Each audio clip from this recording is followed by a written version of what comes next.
Hello, everyone. It's Felipe here. Happy Monday. Hope everyone had an awesome weekend.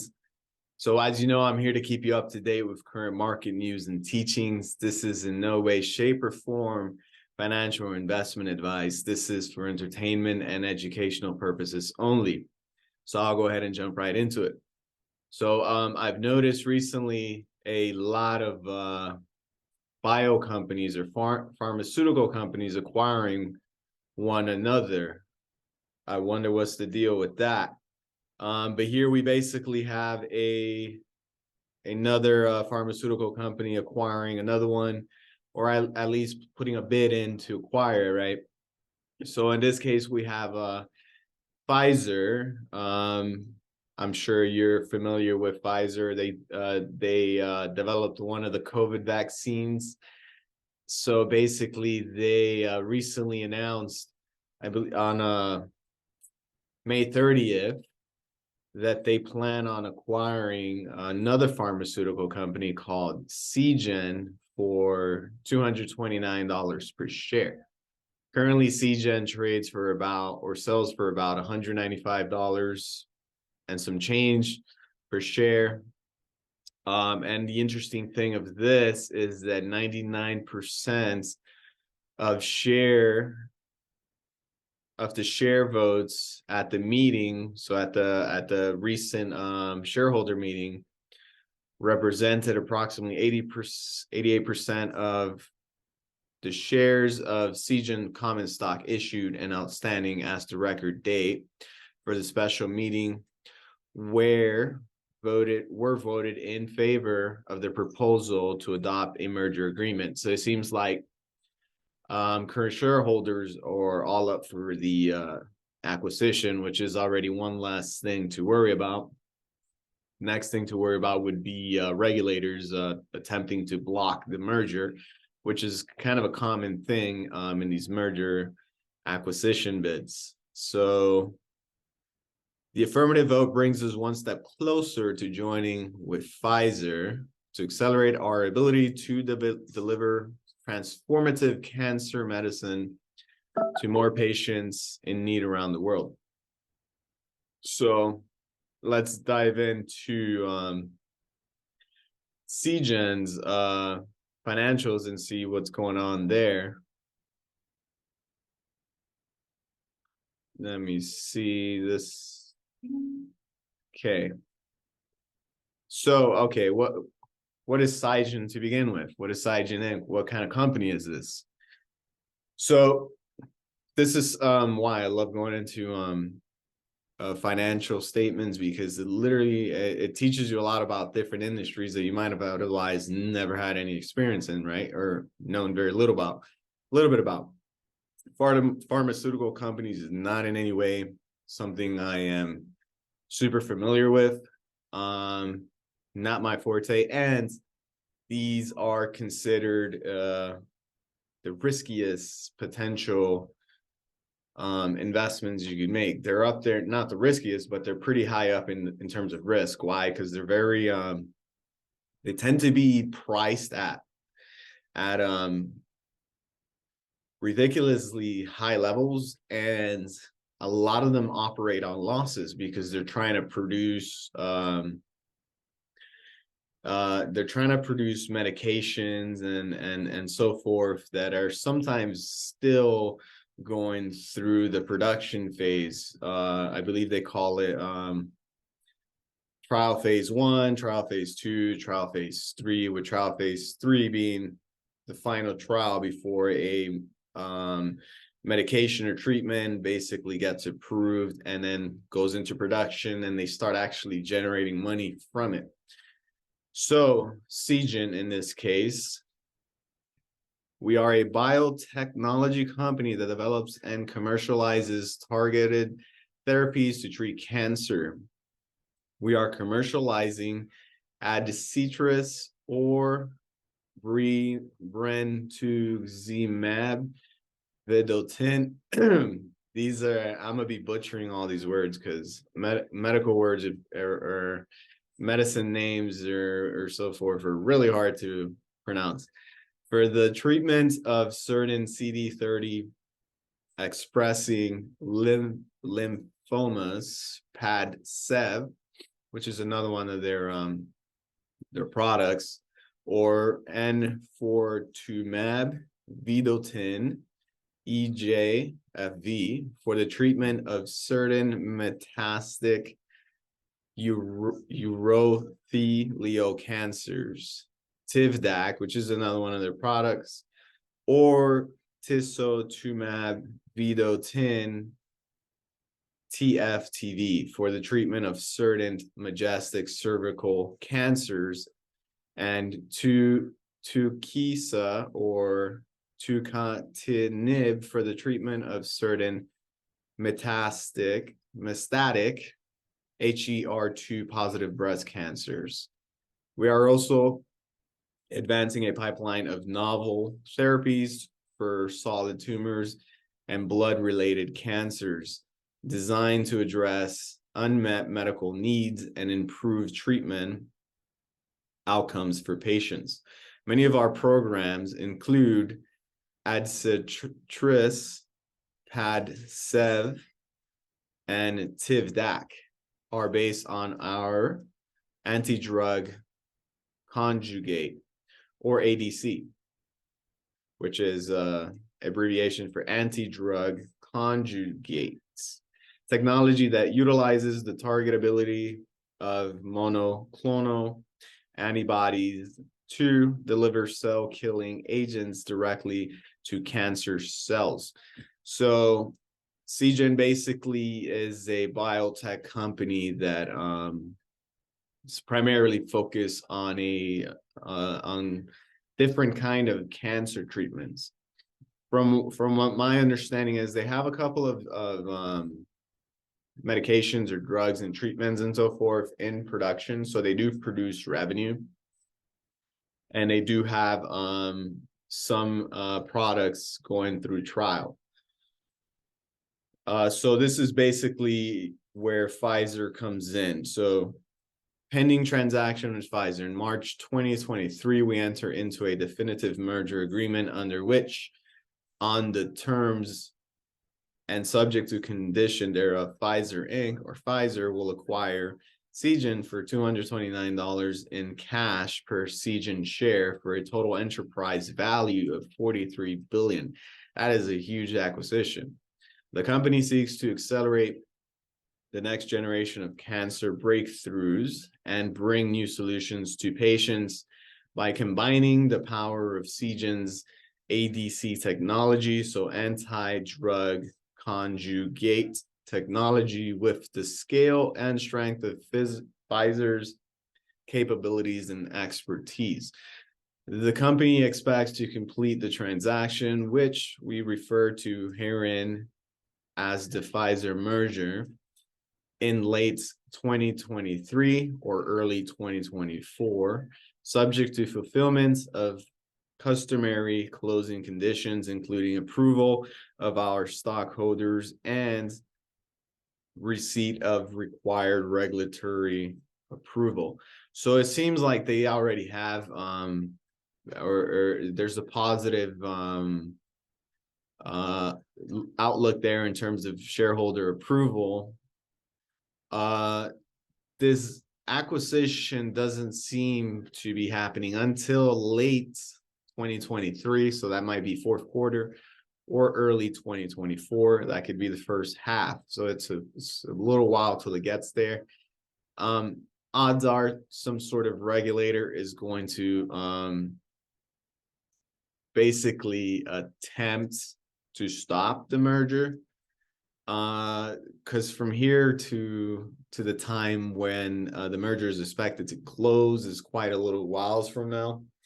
And it's rare for a merger acquisition to not have any regulator intervene and try to attempt to stop the merger occurring. In this case, these which I find interesting, these pharmaceutical companies are very huge. They're very, very massive. They have a lot of power. In this case, Pfizer has a lot of power, government connections, and so forth. So unknown what will happen there, but I personally have no position in this, but if I were to hypothetically consider it, I'd probably wait until a regulator or two attempt to block the acquisition, because that is gonna kind of scare or spook people out of the stock, potentially dropping the stock down. Again, that's just me basically speculating, right? But I seem to notice that tends to occur a lot with these merger acquisitions. But beautiful side of this is that these are powerful pharmaceutical companies, Pfizer, and I kind of like what Seagen is doing. They're they're creating treatments, and they're focusing on the cancer issues. So they're attempting to produce things to fight breast cancer and other kinds of cancers, which is a awesome thing, right? Okay, so let's see what their balance sheet looks like. So here is March 31st, 2023. So that's pretty recent. I believe this is their more recent filing, and then in comparison to December 31st, 2022. So I like that their cash has increased, and this is in thousands. So that is let's see, they have $335,847,000 in cash, liquid cash. Let's see, so that's a plus. I mean, it's somewhat of an increase from last quarter. Count receivables, which is basically what clients and so forth are expected to pay Seagen within 12 months or less. 495 million. We got their inventories have increased a bit. Maybe they're producing more medications and so forth. Total assets has dropped a bit, from 2,800,000,000 to 2,600,000,000. Total assets somewhat decline a bit from 3,674,000,000 December 31st, 2022 to 3,543,000,000 as of March 31st, 2023. Current liabilities dropped down a bit from the last quarter, so 713,228,000 in current liabilities. And then total long-term liabilities, $106,912,000. These biotech companies have interesting balance sheets, which are not the easiest to understand yet. I'm not seeing anything super crazy. And then down below here, you can see accumulated deficit. A lot of these biotech companies, specifically one like Seagen that is producing and on trial to produce a lot of these medicines and treatments, in this case for cancer, they have high costs in terms of research and developments and employees and staff, because they have to hire really intelligent people, and they need really expensive equipment. And these the production of these medications and treatments are extremely expensive. So companies like this tend to run out of deficit, meaning they're actually losing money, with the hope that they're gonna have some sort of advance in this case Seagen in the cancer treatment world. So here, accumulated deficit $2,329,000,000. versus last quarter, December 31st, 2022, $2,154,000. And then total liability and stockholder equity should always equal total assets. That's why this is called a balance sheet. $3,543,000,000, slightly down from last quarter. So yeah, this company runs at a deficit due to the expensive nature of the business they're in, which is something I've noticed is pretty common with these biotech companies that are producing specific medications in a specific area of the medical world. In this case, Seagen is producing cancer treatment. So here, let's see what we have. 3 months ending this March 31st. Comparison 2023 to 2022. So net product sales, this is where I was going to actually have products that they actually sell and produce revenue out of. So it is not just a complete biotech company that has nothing in production. Net product sales, 468 million compared to 383 million of last year's March. Total revenue, 512 million compared to 426 million last year. Research and developments, 356 million.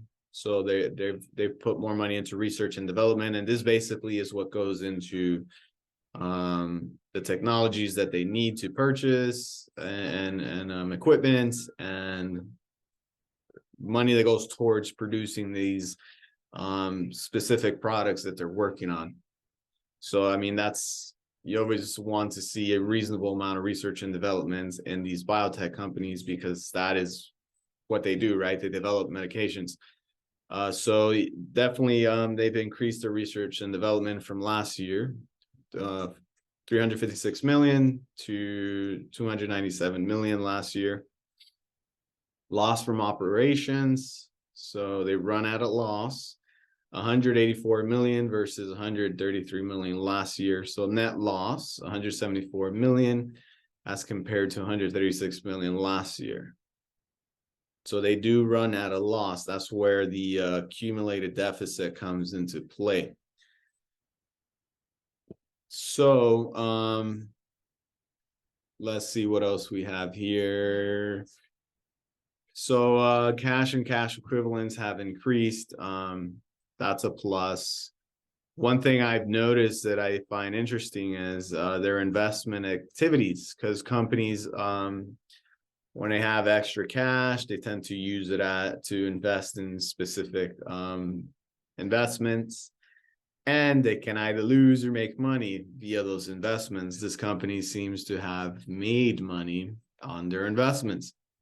So last year, 2022, March, they had $26,663 from income from their investment activities. And as of this recent quarter, they made $232,336,000 from said investments, which include purchase of securities, purchase of proceeds from maturity of securities, payments for lesser owned assets, purchase of property and equipment.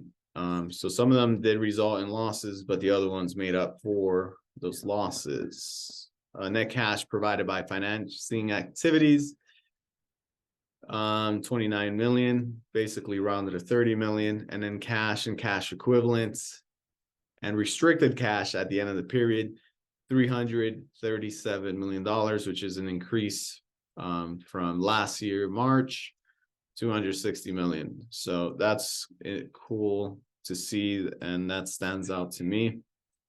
So here I'll skip a little forward, kind of give you an idea what are the medications that this company currently has approved and they generate revenue from. Adcetris, which as the product's name, therapeutic area. I'm gonna butcher all these words because they're hard to pronounce. Hodgkin lymphoma. So previously untreated stage 3, 4 classical Hodgkin lymphoma, or CHL, in combination with doxorubicin, vinblastine, and dacarbazine.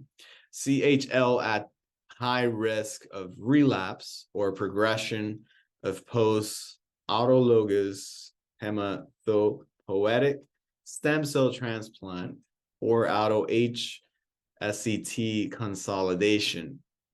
CHL after failure of auto-HSCT or after failure of at least 2 prior multi-agent chemotherapy regimens in patients who are not auto-HSCT candidates. Pediatric patients 2 years and older with previously untreated high-risk CHL in combination with doxorubicin, vincristine, etoposide,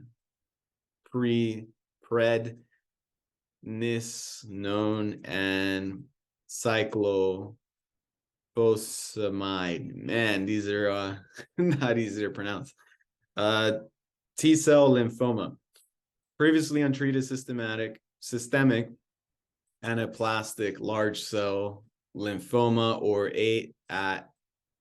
SALCL, or other CD30 expressing peripheral T-cell lymphoma, or PTCL, including angioimmunoblastic T-cell lymphoma and PTCL not otherwise specified, in combination with cyclophosphamide, doxorubicin, and prednisone.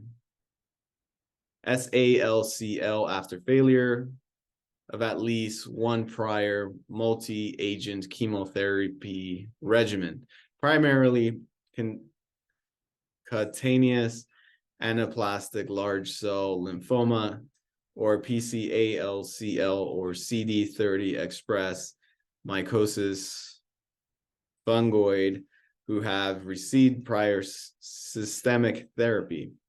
So I feel like I'm somewhat improving my vocabulary here a little bit. So this is what I like about these going into these filings. You learn all kinds of different things in all kinds of different industries, right? So this is another one of their products, Padcev, which is for urothelial cancer, indicated a single agent for the treatment of adult patients with locally advanced or metastatic urothelial cancer who have previously received a PD-1 or PD-L1 inhibitor and platinum-containing chemotherapy, or are ineligible for cisplatin-containing chemotherapy and have previously received 1 or more prior lines of therapy, in combination with pembrolizumab for the treatment of adult patients with locally advanced or metastatic urothelial cancer who are not eligible for cisplatin-containing chemotherapy. Tukysa, which is for breast cancer treatment, and colorectal cancer. So in terms of the breast cancer, in combination with trastuzumab and capecitabine for the treatment of adult patients with advanced unresectable or metastatic HER2 positive breast cancer, including patients with brain metastasis who have received 1 or more prior anti-HER2 based regimens in the metastatic setting. Colorectal cancer, in combination with trastuzumab of adult patients with RAS wild type, HER2 positive, unresectable, or metastatic colorectal cancer. So maybe they misspelled that there. That has progressed following treatments with fluoropyrimidine, oxaliplatin, and irinotecan-based chemotherapy.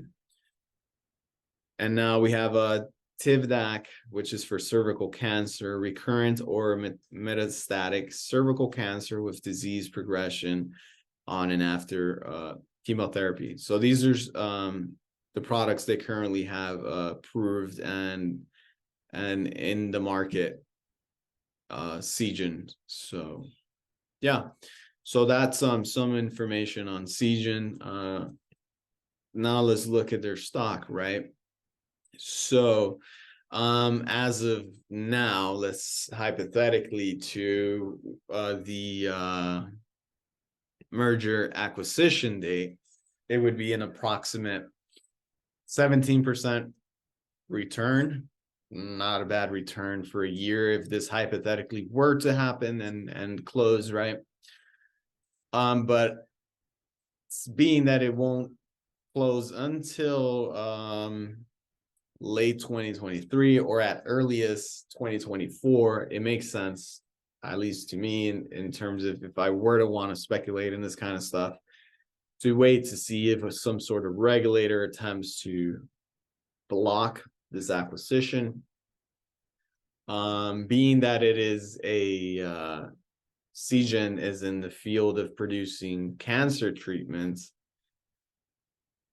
seems like a good thing, right? They're producing treatment for cancers and so forth, and they're producing these drugs that are not yet available to patients struggling with these God forbid illnesses. So that's to be seen what happens there. So yeah, stock was basically November last year down at like $120, and has recently had a pretty large rally in terms of from the low of November. So from about $120 went up to $203, which this could have been due to the announcement of the acquisition, right? So currently sitting around 195.72. So from current level to acquisition level, which is 129, would be approximate 17% return. So yeah, that is basically another risk arbitrage. The acquisition of Seagen by Pfizer. Awesome. So with that being said, I'll leave you guys with some cool market quotes and some other goodies. So in the markets, discipline and patience are your friends. Emotions are the enemy. And this is by Brian Shannon. And then this is pretty old, kind of like a strategy, you can almost say. So behold, fool saith, put not all thine eggs in the one basket, which is but a manner of sagging. Scatter your money and your attention. But the wise man saith, put all your eggs in one basket and watch that basket. And that is by Mark Twain. As you can tell from from the language, it seems very, very old. So yeah, basically with that said, if you would like to hear more, please like and subscribe. I would really appreciate that. Thank you guys for your time, and I'll see you guys soon.